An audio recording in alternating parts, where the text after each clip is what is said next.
Hi friends, welcome to my channel. అందరూ బాగున్నారండి? నేనైతే బాగున్నాను. ఇవాళైతే మన వీడియోలో నేను చెప్పే మాట ఏంటంటే చరిత్ర గురించి అండి.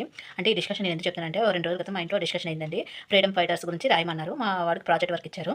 అదే ప్రాజెక్ట్ వర్క్ ఇచ్చారు, చేస్తున్నారు. అయితే మనకే తెలిసింది ఏంటంటే ఒరేయ్! ఇలాగ మన దేశం కోసం కష్టపడినోళ్ళు కొంతమంది పేర్లు చెప్పి దేశభక్తులు, మన దేశం కోసం పోరాటం చేసినోళ్ళు, స్వాతంత్రానికి పాటుపడిన వాళ్ళు వాళ్ళ పేర్లు చెప్పామండి, రాయించాం. అక్కడ డిస్కషన్ అయ్యింది. అయితే ఆ డిస్కషన్స్‌లోని ఇప్పుడు ఏంటంటే సోషల్ మీడియా వల్ల ఎంత ప్రభావం పిల్లల మీద పడుతున్నదనేది నేను చెప్తానండి. ఎందుకంటే ఒకప్పుడు మన చరిత్ర అనేది పుస్తకాల్లోని, లైబ్రరీలోని ఎత్తుకునేవాళ్ళము. ఇప్పుడు ఆల్రెడీ మన చేతిలోనే ఉందండి. అంటే దీని ప్రభావం మంచి చూపిస్తుందా? చెడు చూపిస్తుందా? అంటే చెడే ఎక్కువ చూపిస్తుందండి. అయితే మనం పుస్తకాల్లో చదివిందే చరిత్ర అని మనం అనుకునేవాళ్ళం. మనం అలాగే పెరిగామండి. మనకు అప్పుడు దేశభక్తి కూడా అలాగే ఉండేదండి. ఇప్పుడు జరిగిన దానికన్నా ఎక్కువ దొరుకుతుంది అనిపిస్తుందండి. అంటే మనకు సోషల్ మీడియాలో చాలా ఎక్కువ దొరుకుతుంది. అంటే మనకు కావాల్సిన దానికన్నా ఎక్కువ దొరుకుతుంది కాబట్టి అది పిల్లల మీద ప్రభావం అయితే చాలా ఎక్కువ చూపిస్తుందండి.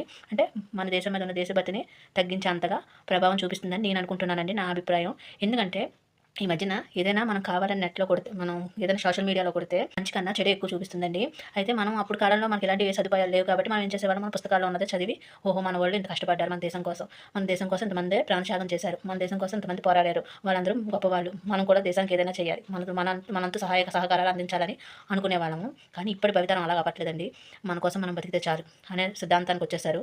అందరూ చెడ్డవాళ్ళే, ఎవరు మంచివాళ్ళు లేరు అనే మాటకైతే వచ్చేసారండి. ఇది మీరు అబ్జర్వ్ చేసే ఉంటారు.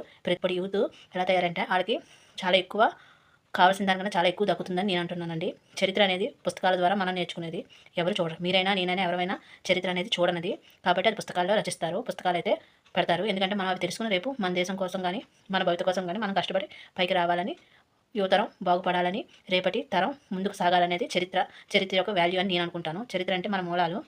ఎందుకంటే మన కుటుంబంలో మన తాతలు ముత్తాతలు ఎలా బతికారో అదే మనం అనుసరిస్తూ బతుకుతాం. ఇప్పటికి కూడా అలాగే మనం కొన్ని ఆచారాలు, కొన్ని వ్యవహారాలు మన తాతల తండ్రుల దగ్గర నుంచే నేర్చుకుంటాము. అది వాస్తవము. అయితే మన తాతలైనా, తల్లిదండ్రులైనా ఎవరైనా సరే వాళ్ళలో మంచే ఉండదండి, చెడు ఉంటుంది. కానీ చాలామంది మంచే చెప్తారు గానీ చెడు చెప్పరు. నేను అదే విధంగా మన దేశభక్తుల్లోని మంచి ఉండొచ్చు, చెడు ఉండొచ్చండి. మనిషి అన్నాక మంచి, చెడు 2 ఉంటాయండి. కాదని నేను అనను. కానీ అందులో ఎక్కడో జరిగిన చెడుని తీసి పెద్ద భూతద్దంలో పెట్టి చూపిస్తున్నారన్నది నా అభిప్రాయము.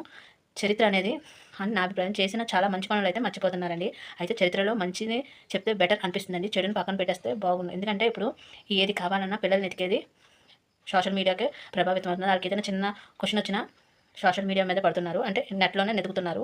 కాబట్టి తెలిసిన దానికన్నా తెలిసినవి కొంతమంది మంచిగా పెడితే, తెలియనివి తెలియాల్సిన అవసరం లేనివి కూడా వెతికి పెడుతున్నారన్నది నా అభిప్రాయం. వాళ్ళకి ప్రయోజనం కలగచ్చు కానీ దేశానికి మటుకు చాలా నష్టం కలిగిస్తుందని నా అభిప్రాయం అండి. ఎందుకంటే రేపటి తరం బాగుపడాలంటే మన దేశం మీద భక్తి ఉండాలి, ప్రేమ ఉండాలి. అలా ఉంటేనే మన దేశం కూడా బాగుపడుతుంది. ఎందుకంటే చరిత్రను ఎప్పుడు మార్చలేం. మనం చూడలేనిది కాబట్టి చరిత్ర అది మార్చకూడదు.